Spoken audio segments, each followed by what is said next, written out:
Sanctionner plus encore le Bélarus. La question a éclipsé les débats lors de la réunion lundi des ministres des Affaires étrangères de l'Union européenne. Plusieurs pays membres veulent viser les entreprises qui louent des avions à la compagnie Bélarus, accusée de transporter des migrants vers l'Europe avant de rejoindre la Pologne, la Lituanie ou la Lettonie. Nous devons trouver des solutions pour mettre un terme à ces vols vers le Bélarus, vers l'aéroport de Minsk et sanctionner l'entreprise Belavia. C'est un premier point. Ensuite, il faut envoyer un message aux compagnies aériennes qui transportent des gens de n'importe quel pays vers le Bélarus et signaler que s'ils ont l'intention d'entrer dans l'Union, ils sont sous les radars européens. Nous les voyons et ce n'est pas acceptable.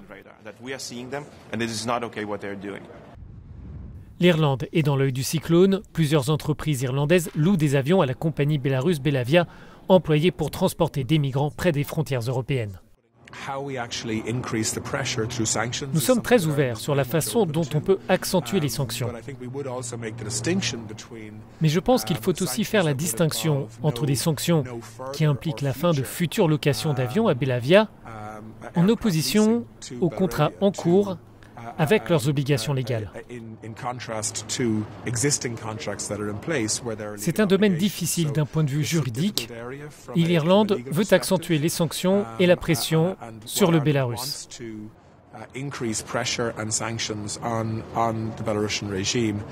Des experts juridiques soulignent que la proposition irlandaise est bonne sur le papier, mais dans les faits, elle limiterait la portée des sanctions. Une telle mesure affecterait des entreprises privées qui seraient alors exposées.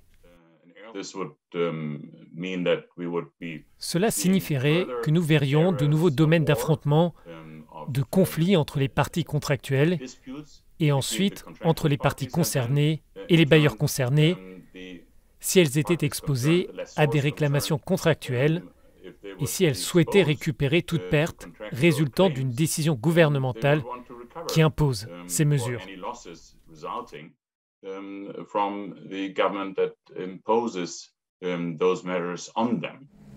Sur le terrain, la situation humanitaire se dégrade. 7 migrants seraient morts le long des frontières de l'Union européenne avec le Bélarus.